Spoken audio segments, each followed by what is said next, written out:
Good afternoon, everyone. Thank you so much for joining us for the final session of MTA's 2021 Virtual Conference and Expo. I hope that you've had a wonderful experience with us so far this week. My name is Jen Fiedler. I'm the Communications Director at MTA, and it's my pleasure to welcome you to our session, Bringing Broadband into Your Community. I am so pleased to introduce our speakers this afternoon. I was able to work with each of them on a cover story that we recently ran in Township Focus magazine on broadband, and I'm thrilled that they are here to further share their expertise and answer your questions this afternoon. Ben Fineman co-founded and serves as president of the Michigan Broadband Cooperative, which is a nonprofit organization working to bring broadband access to underserved areas in Michigan. Charlotte Bewersdorff serves as Merit's vice president for community engagement. She spearheads the Michigan Moonshot initiative, which strives to solve our state's broadband access challenges. And Gary Munce is deputy supervisor of Linden Township in Washtenaw County. He serves as a member of the Linden Township Broadband Implementation Committee and the Washtenaw County Broadband Task Force. So I will turn the floor over to your experts. Thank you so much for joining us. Thank you, Jen. And hi, MTA community. We're happy to be here this afternoon. As Jen mentioned, I'm Charlotte Bewersdorff, Vice President for Community Engagement with Merit, and you are in the Bringing Broadband into Your Community session. So Ben, Gary, and I are going to talk for about 15 minutes each and share our stories. We'll conclude and leave about 15 minutes at the end of the session. So as ideas come up, as Jen mentioned, please enter those into the chat so we can have some good dialogue and open discussion at the end of our talkings. Pieces of today's presentation. So I'm going to go ahead and start, and I will be driving today for our team on the slide. All right, so I wanted to start by just talking kind of in general about a state of broadband and provide a little bit of a Michigan Moonshot update. So when we started our Moonshot initiative work, I remember thinking back then in 2018 that we really needed something to give broadband access and adoption a platform. We were doing a lot of educating ourselves. We were trying to learn a lot about the issue. There was a really small group of people, kind of a small national ecosystem that was dedicated to the issue. We had pockets across the state of Michigan of groups that were really committed at the local level to the issue. But it didn't feel like it had a really broad platform at a state level, and we didn't really have a cohesive strategy at that time. And now I can't help but think back, having been through COVID this past year, that we all need to be careful what we wish for, because I think in this case, we all got a little bit more than we bargained for, throughout the pandemic. The COVID-19 pandemic has really launched folks that are in this space of working for broadband access and equity and literacy to the forefront of just about every conversation possible, which is a really good problem to have. But a lot of folks that are out there are really unprepared for the opportunities ahead and need a lot of help in order to get prepared in short order. It's created just this absolute tidal wave of immediate need that's kind of creating a frenzy both at the local level, state government, and of course with federal lawmakers. I think it's easy to realize now that broadband expansion has its platform, and it has arrived as one of the number one problems that we need to solve in our country. So with that, we also are looking at probably one of the best opportunities in our lifetime to tackle this problem for Michigan communities. So that's the silver lining to the frenzy of activity that's happening right now, is that we really are seeing indicators that with this federal infrastructure bill that's likely coming, and a lot of the local stimulus dollars that are already flowing now, as well as other federal programs that are ongoing and active, we have the opportunity to solve this problem. It doesn't mean that it's going to be easy. I think conversely, it's creating this landscape of hyperactivity, which is creating a little bit more confusion and a very dynamic landscape with regard to anyone working in broadband expansion related activities. So in a sense, that really creates a need for us to get organized centrally, create ways to distribute information and help provide resources and education to local communities in a way that's thoughtful and organized and kind of calms some of the chaos that's out there right now. So I'll end the state of the state with, in its most simple and basic form, I think that there is a lot of work that we need to do at the local, regional, and state level in order to get prepared for the opportunity that's coming.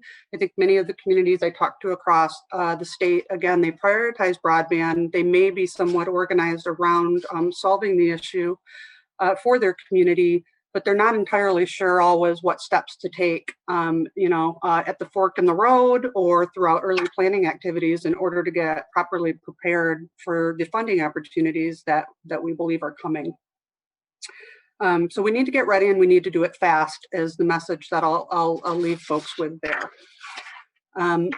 Next, I wanted to talk a little bit, and Ben asked me to kind of touch on this for just a few brief moments about what is broadband and why does it matter? So initially I kind of took that to say, okay, we can talk about the benefits of broadband. And I took a step back and really truly believe that a lot of folks in the audience today are probably aware of the benefits that high-speed internet access brings to your community in terms of that lens of the benefits of broadband. So I wanted to take a moment to talk about kind of a different take on that same question with this audience, and talk about how the FCC defines broadband and why that's important, because I think that that provides just an interesting perspective in terms of what you're looking forward to when we talk about planning, building, running, and operating community networks. So under the current FCC policy, which was created in 2015, 25 megabit down and 3 megabit upload are the minimum standards for broadband speeds. Speeds fast enough to do activities like video conferencing, telework, schooling from home, telemedicine appointments, video streaming, and more. This decision has sat unchanged for about 6 years now. And there's been a number of studies over the last year looking at the pandemic impact on capacity usage, as well as just standard household usage of internet access. And so I cited one from decisiondata.org was kind of the one I pulled, but there's a number of studies that are kind of showing the capacity growth. And it's showing that the average household is using about 3.5 times the amount of internet data that they were using 5 years ago, and about 38 times of that used on the 10-year horizon. So we're growing exponentially. And I understand for some folks in the audience, you may not even have access within your community to broadband. And then on the flip side of it, we're talking about, the capacity isn't high enough, but we have people at 25.3 and that's not high enough. So it's obviously a compounding and frustrating conversation around broadband. But the reason the FCC's definition of broadband speeds becomes so important is because this is really the starting point for a lot of things that we talk about when we're talking about broadband planning and broadband measurement and policy and things like that. But the FCC's definition really is the starting point for access and adoption measurements in our country. It drives our national policy, which trickles down to state policy. It determines funding for middle mile versus last mile of federal, investment programs. And in many cases, it really helps drive the decisions around what we deploy in terms of the technology that delivers the broadband services. And so that definition, that capacity amount that's defined there becomes an ever important and really foundational thing within the broadband expansion conversation. So we are seeing indications that, potentially with this administration that we could see a change in the definition of broadband, maybe in the near future or shortly within the coming years, potentially, and Ben can probably speak to this in a more educated way than I could, but, seeing speeds being thrown around of 100 megabit download, 20 megabit upload. And all of those things are really good for the long-term trajectory of broadband expansion because it really elevates the starting point and ensures that we are investing in future-proof technologies in order to get, broadband deployed. It doesn't mean that in the short term we can't take, a route that uses different technologies with lower speeds in order to get some activity, some access and adoption into communities that are completely unserved today. But it does mean for the bulk of the large infrastructure investment that's going to be this once in a lifetime opportunity that will likely be focused on long-term and future-proof network deployments. So I want to talk a little bit before I pass it over to Ben, just to provide some Moonshot milestones and talk about the initiative in general. A lot of communities across Michigan have taken advantage of our educational materials within the initiative, resources and services within Moonshot, all focused around community network broadband expansion. For those that aren't aware of the Michigan Moonshot Initiative, it's Merit's call to action to assess and address the digital divide for Michigan communities. And the initiative started back in 2018, and we had really a big year of setting the program foundation and establishing our data and mapping work in partnership with Michigan State University's Quello Center. We spent the better part of 2019 really engaging at the national level and developing branding initiatives around the statewide initiative and building relationships so that we could impact this issue for our state and more broadly across the country. And then this last year has been wholly focused around very low-wide community engagement.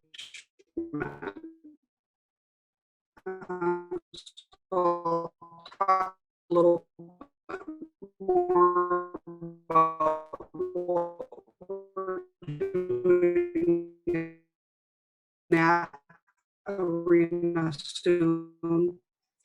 Mapping, funding, and policy. We provide a granular and accurate household information, internet sentiment, household granularity, and we work to develop as well as the output with planning and use of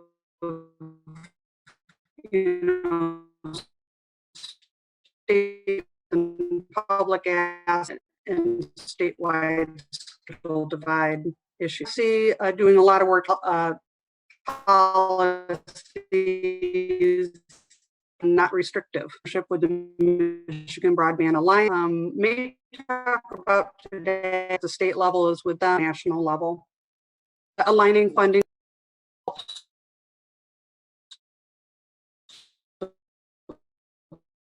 for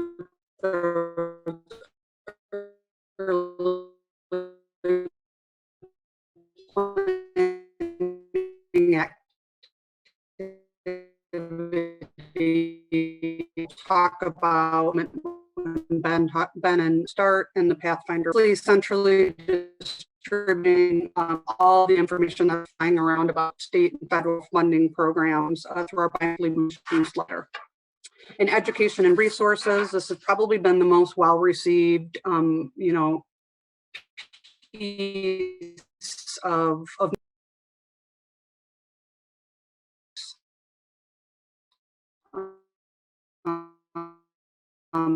in leveraging the CIS 20 controls. Limited to webinars due to the pandemic, but we're hopeful we can get on the road again coming up this fall to do different workshops and roadshows all around the state. And the EDU series is really meant to just wrap around that comprehensive playbook concept and take one topic from within that huge framework and break it down and go kind of a mile wide and a mile deep and an inch wide versus the framework document, which is kind of a mile wide and an inch deep.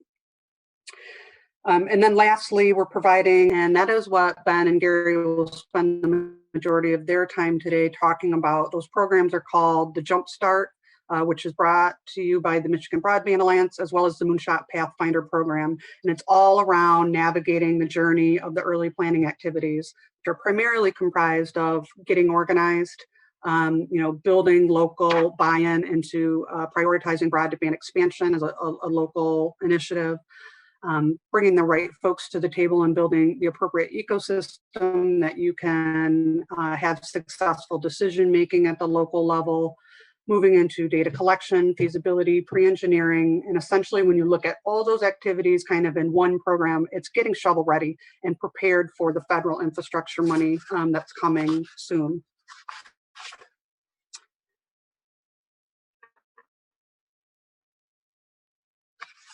So I wanted to close just real quick. There's a couple of bullets here on the screen, and I won't go through all of them, but the program, the Moonshot Initiative has been by local communities to help them make tangible progress in the broadband expansion journey. So I think that's important to call out because we're really focused on the doing part of the broadband expansion work. And I wanted to take just a quick minute to thank Neil and his team. And the Michigan Township Association has been really supportive of Moonshot, even from the early days when it was kind of an idea and hadn't quite had all of this substantial support to show that people are actually leveraging the program. Neil had us on soon after our initial data collection project with Johannes Bauer from Michigan State to talk about the K-12 data collection pilot that we did all around how the broadband gap impacts student outcomes. And so I wanted to take a minute just to thank Neil and his team for showing support from the beginning. And I know you guys will celebrate with us as we kind of go through all of this good work here on the screen that we've accomplished just really in the past, probably about 18 months since we've started the focus on community engagement. So over 400 downloads of our community network framework, over 1,300 attendees at our EDU series, probably many of you here in the room today. We've launched this new Moonshot Minutes video series that was pretty recent, and it's all around, regular old folks, starting with Merit's president and CEO, who has a pretty interesting internet hookup up at his home in Charlevoix, Michigan, because he doesn't have high-speed connectivity. He kind of has to walk around with a tinfoil hat most of the time in order to get a good connection to work remotely. But just folks kind of sharing their story about little things they're doing within their home to boost their signals and get by with the internet that's available. So that's been extremely well received with over 500 views off just 2 videos. And that's kind of our most recent fun series that we've launched within the program. We've also successfully partnered with Cisco, Toyota, Washtenaw ISD, Detroit Public Library. And this is kind of a concept that could be used anywhere in the state, but we had public-private partners along with community anchor sites in which we just deployed expanded Wi-Fi access to over 50 sites in the Detroit, Flint, and Washtenaw County communities. So that was a really fun project that we're just about complete with. And as I mentioned last, before I hand it off to Ben, the rollout of our Moonshot Community Grant Fund, which more information can be found on the Merit website under the Moonshot page. That's all around supporting these early planning activities that Ben and Gary are going to be talking about as they jump through our Moonshot Jumpstart program as well as Pathfinder. So with that, Ben, I'm going to pass it over to you. Great. Thank you very much, Charlotte. And Charlotte is very concise and focused with slides. I'm kind of the opposite, so you'll have to bear with me through about 25 slides.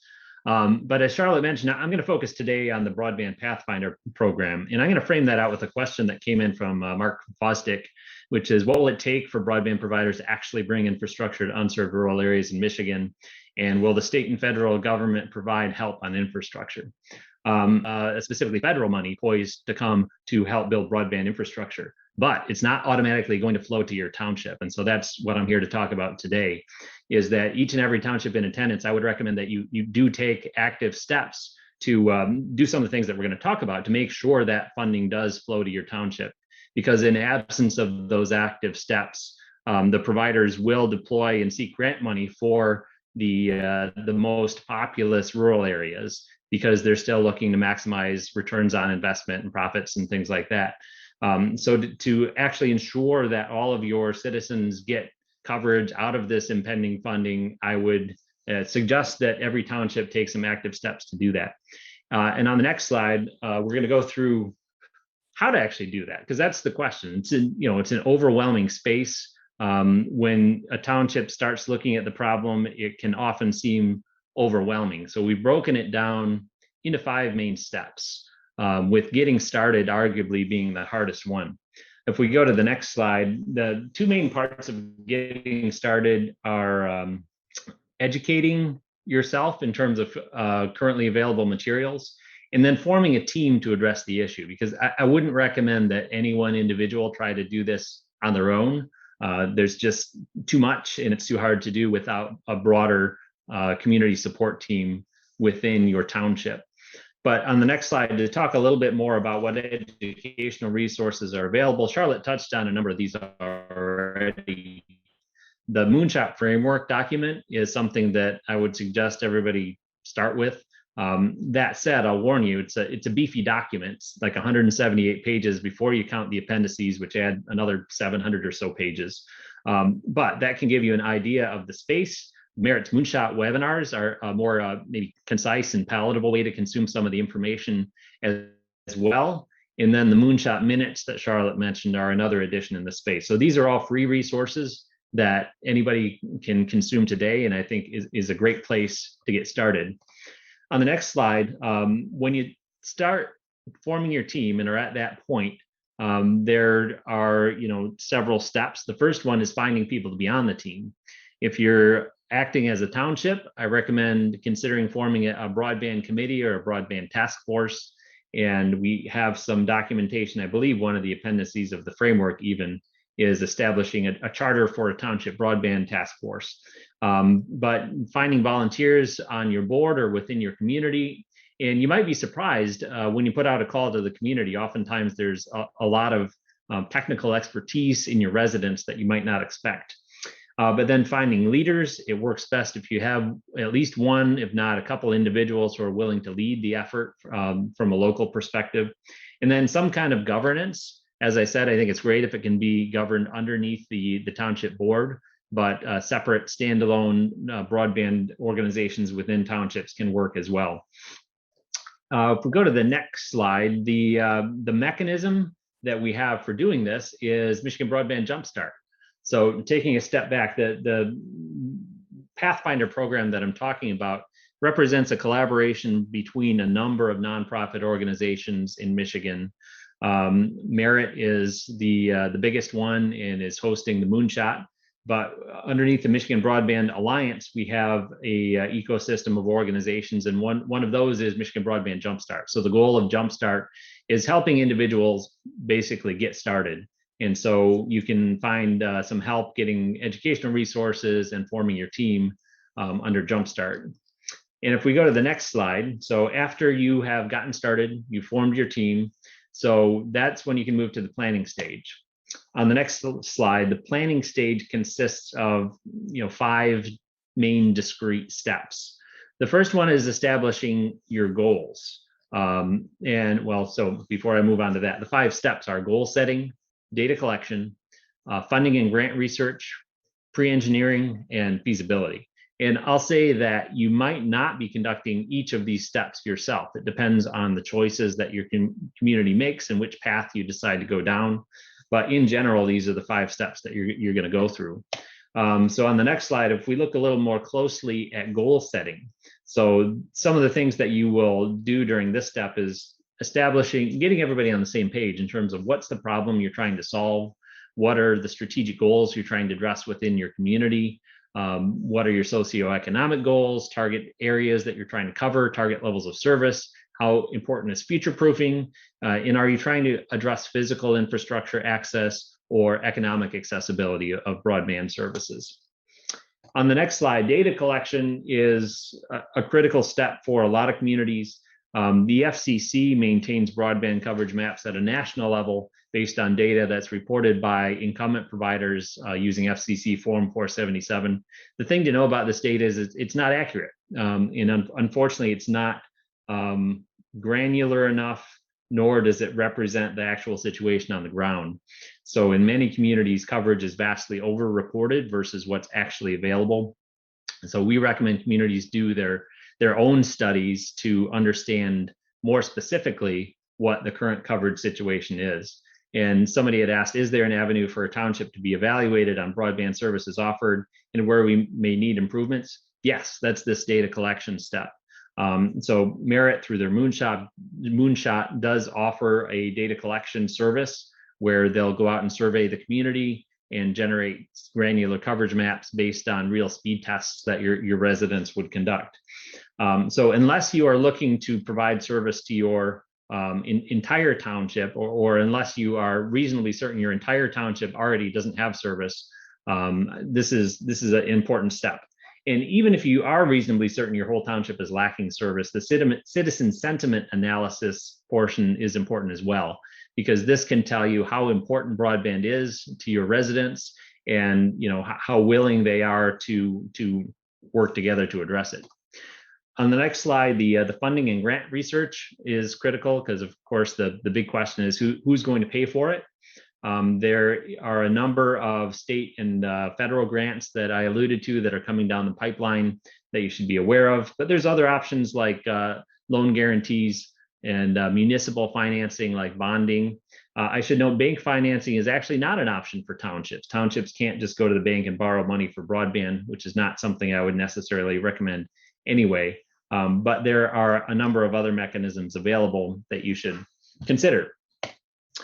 On the next slide, if you decide to go down the route where your township needs to understand, how much is it going to actually cost to build the broadband infrastructure, that's where you go into pre-engineering and feasibility.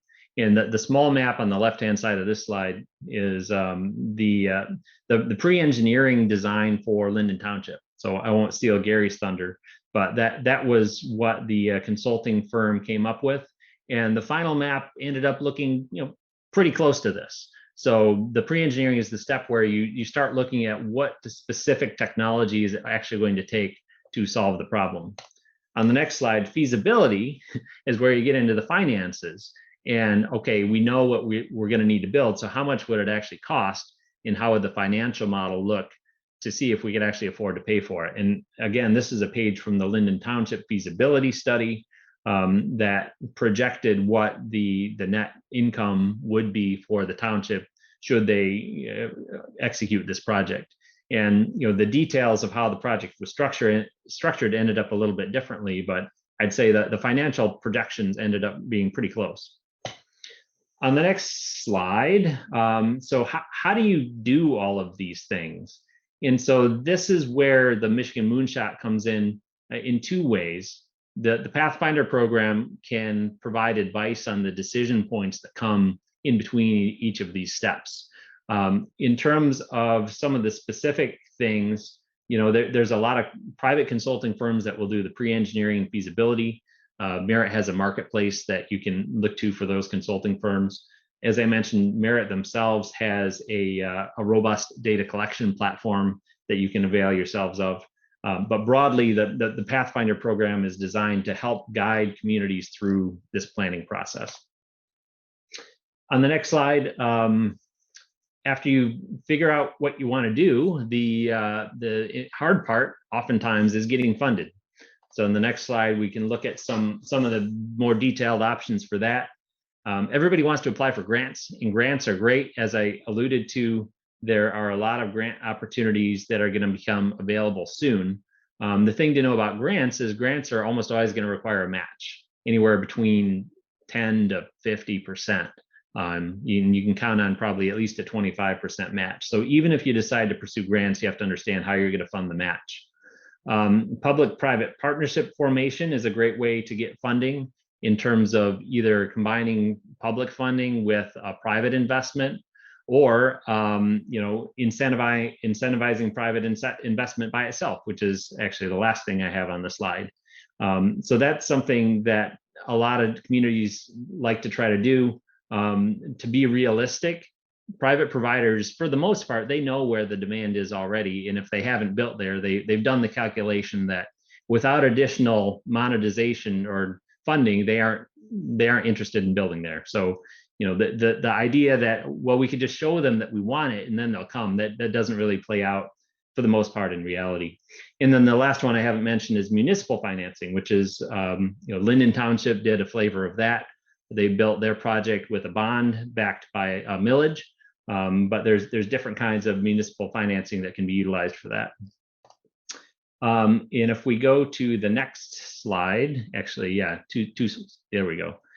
Once you get funded, which I don't want to minimize that is a difficult part, then you can move on to the building section. And for this, on the next slide, I want to emphasize it might not be the township that is conducting the building step. It might be your private partner that you've partnered with or incentivized to build out, but somebody's going to be doing the building.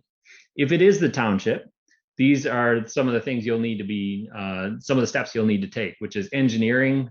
So you did the pre-engineering before, but then you have to do the specific engineering to get all the details down to, where's the pedestal in the road right of way, where are the splitter cabinets, how many, what are the fiber counts for each of the runs, all that good stuff. Permitting. So if you're going to be in the road right of way, you'll want to buy your local road commissioner a nice bottle of bourbon or something, because you're going to be working closely with them. If you're going to be having aerial fiber, then you'll want to work closely with your local utility pole owner. If you have an electric co-op, they can be great to work with. If it's a private for-profit, then more variable, but that's something that you would establish during the planning process. And then you build it. So you do competitive procurement, you hire a construction company, they go out and build it. An important part here, though, is construction management. So a construction firm is going to build it, but you do want to make sure they're managed appropriately so that they're meeting the timelines that they've committed to, they're building it to the specifications that you put out there, and you end up with a final product that you can be proud of. On the next slide, so after you built it, then you run it. And again, this is probably not something the township is going to be doing themselves. Going back to the Linden Township example, in Linden Township, nobody in the township wanted to be an internet service provider. This is a rural township with 5 board members and 2 part-time employees. Being an ISP is not high on anybody's list. So Linden Township selected a private partner to be the operator. And I think that's a great model. There's a number of different models to do that, but whoever's running it will be doing these various tasks. So the township is going to probably be doing operator selection. So you're going to pick somebody to do all of these other things. But all of the other things are things like on-site support. So, somebody's has a cable break at their house and you need to roll a truck and have somebody go fix it. Sending the bills, having a help desk center that people can call into 24 hours a day, doing the marketing to get people to sign up, and providing security for the network. And as Charlotte alluded to, there's actually a new framework document from Merit that helps get into a lot of the details about security concerns on community networks. On the next slide, so after you've done all of this, you're up and running, everything's great. You want to protect your network. And this is distinct from protection from a security standpoint. On the next slide, what I'm actually talking about is legislative protection. And what we've discovered is that broadband shouldn't be a political issue, yet broadband always ends up being a political issue. And so there's a lot of activity in Michigan's legislative space that happens around broadband. And that's one of the reasons we formed the Michigan Broadband Alliance. So we could have an organization to help protect community networks and speak for the interests of community networks. Some examples of issues that we're tracking right now: Public Act 224 establishes Michigan's broadband grant program and unfortunately excludes municipalities and educational institutions from being eligible for those grants, which we think is not very nice.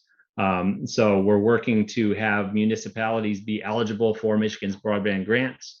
House Bill 5673 of last session would have allowed townships to use special assessment districts as a financing mechanism. Our position is townships need more options to finance broadband and not fewer options. House Bill 5949 of last session would have established broadband as a utility in the state of Michigan, which has a lot of public benefits. And the last one, House Bill 5099 of 2017, would have banned municipal broadband in the state of Michigan. So these are the kinds of things that we are either working to get enacted or working to prevent having them get enacted. And on the last slide, this is my final slide, just to kind of recap what the ecosystem looks like. So to get started, the Michigan Broadband Jumpstart is your point of entry there. And Gary hasn't mentioned it, but he also acts as the president of Michigan Broadband Jumpstart and is an expert in helping people get started on the journey. In the planning phase, that's what the Moonshot Pathfinder program is for, as well as getting funded. When you get to the building phase and you need to hire people to do the building, the Moonshot Marketplace can help with that and partner ecosystem there. And then once you're at the running phase, the Michigan Moonshot community provides a kind of a community of practice of other communities that are traveling the same path and are running their own community networks. And then so there's an error on that last one. So not getting funded, but for protecting your network in the long term. That's what the Michigan Broadband Alliance is here for, in terms of providing advocacy for policy that is conducive to community networks. And with that, I will pass it over to Gary, who's going to talk about the Linden Township case study. Hey, thanks, Ben. Well, good afternoon to everyone. And I'd like to thank the MTA for the great conference they have. And also I'd like to thank them for giving this broadband issue a place on their agenda. So thank you very much for that. I'm going to go through 5 years in about 15 minutes. So hold on. But before I do that, I just want to say that, you know, all of the things that Ben and Charlotte have laid out are extraordinarily useful and important if you're beginning or you're involved in some sort of broadband pursuit. That information is extraordinarily helpful. This is the result of, you know, numerous successful projects that have gone on before, and this is sort of the progression that they followed. So if you're wondering where to start or how to start, that information is really, really useful. You know, this broadband situation, I'm trying to be polite about this when I describe it. I had some very colorful words to use, but I decided to use the word disarray. The broadband situation as we know it is in disarray. I think many of us who are attending today, who are here, find ourselves as being the ones who somehow have to find a way to unravel the problem. I will say this, that talking about the Linden Broadband Project does, for me, it's sort of cathartic. It drags up a lot of emotions that I had during the project. Some things were like confusion, feeling of unfairness, bewilderment. It was daunting. Those just a few feelings, to name a few. So I guess what I would say, if you find yourself experiencing any of those thoughts, I would say you are normal. I'd say that's a normal place to be in. I'd like to give you a little information about Lyndon and its project. So let's start by just getting acquainted with where Lyndon is. On our next slide, you can see a little bit about Linden Township. This is our town hall. You know, it's at one time it was just the far right-hand building there, but since it's grown up into this new town hall structure, and what you can't see is that tucked around behind it is actually a fire hall for Linden Township. On our next slide, a little bit more about Linden Township. Linden Township is located in the northwest part of Washtenaw County.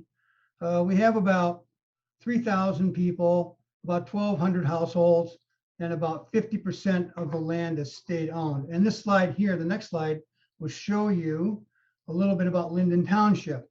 I put this slide up because this is what Linden Township's broadband infrastructure looks like. That's when we started. As Ben pointed out, planning is an important stage of the Pathfinder model. So Lyndon had a lot of planning to do. We didn't know where to start. We didn't know how to start. We didn't even know what to start. I think the watershed moment for us was something that's come up in the question and answers, is that we realized that providers were not going to come to Linden Township and build our network for us. It's something that we were going to have to build ourselves. So looking back over the entire project, I want to echo something that Ben has said. I think one of the most important elements to success is to develop a team of resident champions, people who live in the township, that will step up to be stewards for the project. I think the qualities of those people include things like being extraordinarily committed, very patient, and the other word that I will use is they need to be tenacious, because this thing is not going to be done overnight. It's going to take a lot of decision-making, a lot of information gathering, and it needs someone who is prepared to take on the task. We started in late 2015 with our project, and we finished in December of 2020. So let's take a look at a little bit about the project and how we got started and what happened. So during our planning phase, we realized that our next step toward trying to conquer this broadband situation was to get a feasibility study. Well, we had absolutely no money, zero money to do any kind of feasibility study. So we decided that we would go to the township board and ask for funding. And in order to prepare for that funding, we went out and gathered data about the township resident sentiment about broadband. And you can see the results of what that survey told us. Extraordinarily important.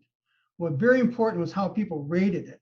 And so that was something that we used as we took our message forward to the township.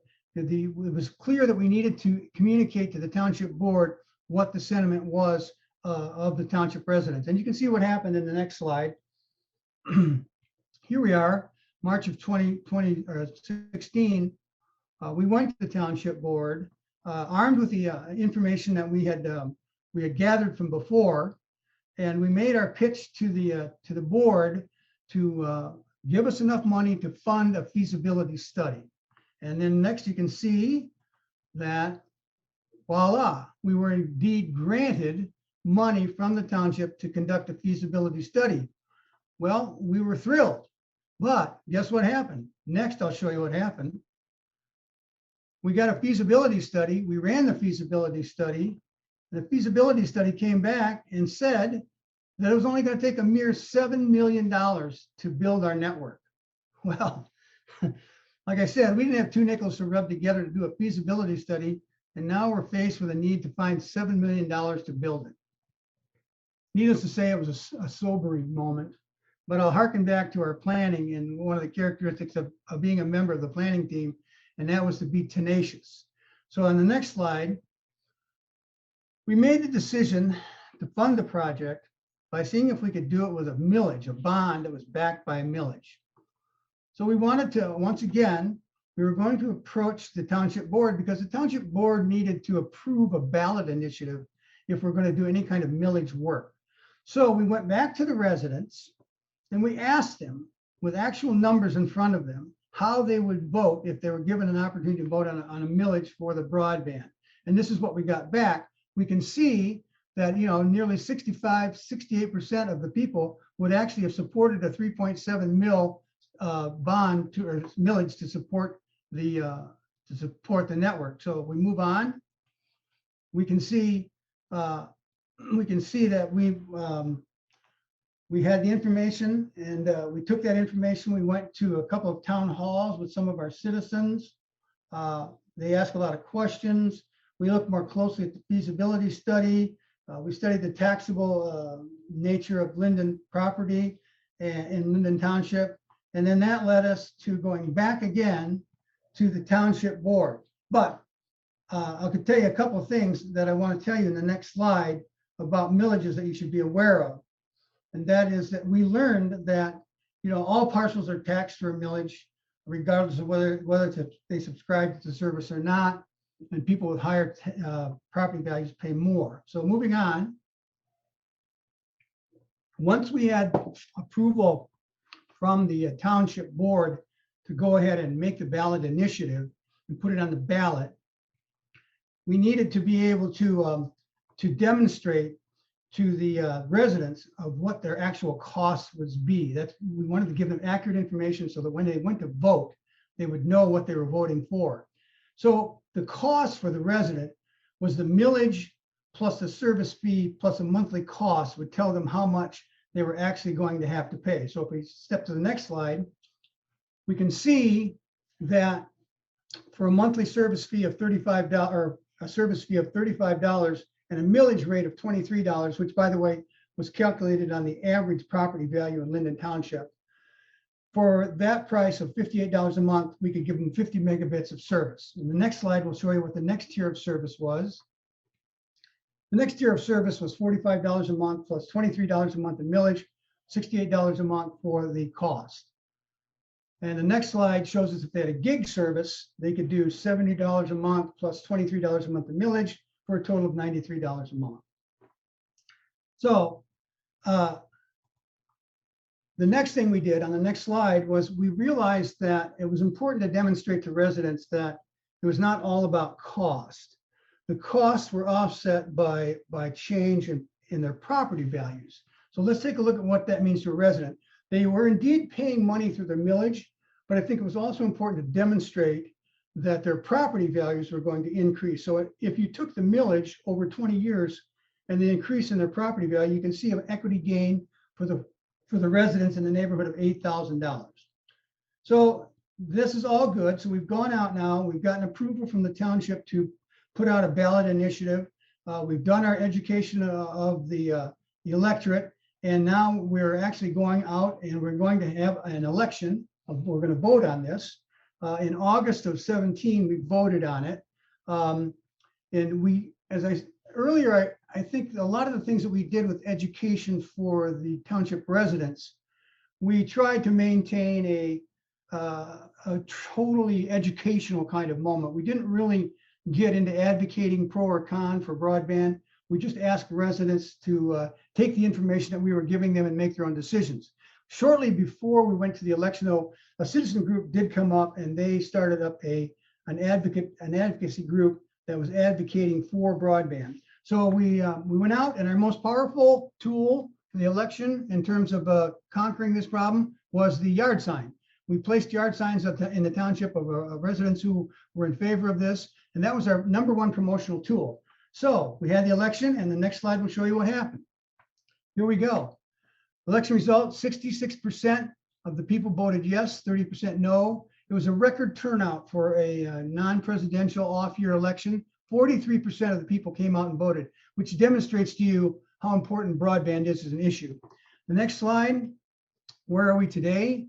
Well, we completed the project in 2020. We have 902 households connected, represents 85% of the resident or the township households. We have 68 miles of mainline fiber, 79 miles of fiber buried from the road to the homes. And finally, key takeaways. The one thing I've mentioned earlier is the motivated teams that we need to have. We need to have experts, residents in the township, as Ben mentioned, that would come together to help. We need to enlist the support of elected officials. And then the other thing that's really important is to collect accurate connectivity data and resident sentiment data to support the broadband planning. So I will echo all of the things that Ben and Charlotte have said about this. There's a lot of information in the Michigan Moonshot framework document, the Michigan Broadband Alliance, and I encourage you all to consult those things before you strike out upon your journey in the broadband. And thank you very much. Thank you, Gary, and thank you to Charlotte and Ben as well for sharing this information. It's such an important topic. Before we move to the Q&A portion of our session, we have a brief message from MTA vendor partner Shoemaker Technology Group. We thank Shoemaker for their support and participation in the conference and expo. Hi, this is Andrew with the Shoemaker Technology Group. This is our 7th consecutive year exhibiting with the MTA, and while things are a little bit different this year, we're still excited to sponsor this event. We help municipalities in 3 main ways: website development, aerial drone flyover videos and photos, and document management paperless office systems.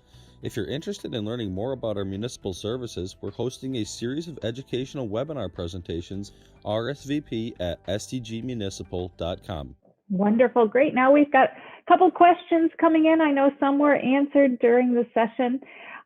First question, we're going to answer them in the order that they were entered, is from Jim Pitch, who's with Salem Township. And the township has been working for 15 years to try to get affordable broadband in the community. Jim has been reaching out to broadband providers to see what would be the best plan for the township, but has not had any success. He's wondering if having a larger area than just the township, like what Kent County is doing, would be a way to go, and how the projects might differ from township level versus a broader regional level. I think it's a great question. I'm happy to take a swing at it. So that kind of parallels what's happened in Washtenaw County. So Linden Township was able to achieve success by themselves, but there's 15 other townships in Washtenaw County that have a lot of unserved areas. So to manage that, we did take it to the county level. In Washtenaw County, the Board of Commissioners formed a broadband task force, And we've been moving forward much more effectively with support of the Board of Commissioners and by having involvement from all of those 15 townships. So yeah, it depends on the situation. Some townships, especially if a township is completely unserved, there's a lot of things you can do by yourselves, like Linden Township did. But if you're trying to incentivize providers to come in and just fill in a few unserved areas, that can work a lot better if you can band together with your neighbors, and the county is a great mechanism to do that. Very good. We have two questions actually that are asking the same topic. How much does a feasibility study typically cost? Well, I can tell you what Lyndon paid. We paid it about $16,000 for the Linden Township feasibility study. I think there's a range of things there. A lot will have to do with the kinds of things that you're asking for in your feasibility study. There is some range of pricing there, but just as a ballpark figure, Lyndon came in at about $16,000. Okay. Hey, Jen, I'll add to that Ben and I have done a lot of back of the napkin on this and trying to kind of come up with a holistic look at all of the activities within Pathfinder. And I mean, don't hold us to it, but we think a good, probably general area for data collection, feasibility, and pre-engineering is around the $100,000 mark. Give or take 20,000 here or there. Okay. So we're hoping that the good number for people to kind of think through in terms of, and that's for countywide data collection as well. So we're doing a lot of our data collection work at a countywide scale, and then townships can bridge off of that to do feasibility and pre-engineering at a more local level. Very good. Thank you. Next question is, what is a manageable size of a team? I'm not sure if that's the team that you were talking about putting together, Gary, to research the topic and get it going. Well, once again, I can tell you that in the Linden Township experience, we started with a very small nucleus group of about 2 to 3, but as we began to move further into the difficult parts of the project, it grew to 5. So 5 was our number that we ran the whole project through, was about 5. And I'd say about team building. In our particular team, we had people who had various expertise in areas, not all the same area. We had some people who were project managers. We had some people who were permitting, environmental people. We had some people who were familiar with network engineering. So it was a sort of a diverse group of individuals. And I'll say that on the Washtenaw County level, the team is more like, 16 or 17. And that's because it's inclusive of representation from each of the unserved townships. But I tend to agree with Gary, if you're focused on executing a specific project, that smaller team of more like 5 is probably more manageable. Okay. And the last question that we have is, what if your township is well covered by a cable company that has 940 megabytes per second download and 35 megabytes per second upload? Doesn't matter if it's cable or fiber. So I'll go, and my fellow panelists can back me up. So if your township has that kind of service, you're definitely considered served. However, an important thing that you flagged is the lack of symmetry with cable connections as opposed to fiber. So, that cable connection is providing a gigabit download, which is awesome, but only 35 megabits upload, which for most folks it is adequate. But within the Moonshot framework, we're advocating for symmetric download and upload speeds, especially in the era now where there's so much content production being done from home, whether it's video conferencing for work or for conferences like this that I'm doing from my office, or multiple kids doing virtual learning, telemedicine appointment, uploading files for working remotely, all that stuff. The upload bandwidth is so much more important now than it's ever been before, and that's the biggest difference with fiber versus cable, is that both can deliver that gigabit download, but only fiber can deliver that gigabit or symmetric upload, at least today. Very good. Well, let's see. One more question. What about Starlink? Feelings about that? We're hearing more and more about that lately, it seems like. Yeah, thank you for that. And I did answer that in the chat in terms of I linked a document that we wrote up because we had a lot of questions about that. Starlink, just in 60 seconds, because that's all the time we have for a larger topic. Starlink is a low Earth orbit satellite, which offers a low latency experience versus the historical geosynchronous satellite. So it is positioned to provide a better connectivity experience for a lot of rural customers. The challenge is we don't know how it's going to perform at scale. So right now it has about 10,000 beta customers, but there are a lot of questions about, are the speeds and the experience going to be able to be maintained as Starlink scales up to meet the obligations that they've incurred by accepting federal grant money. So we'll see. You shouldn't hang your hat on that, is my takeaway. Very good. Well, thank you again to each of you for joining us today and sharing your expertise. Such a critical topic. We appreciate all of the information that you provided, and we thank everyone who attended the session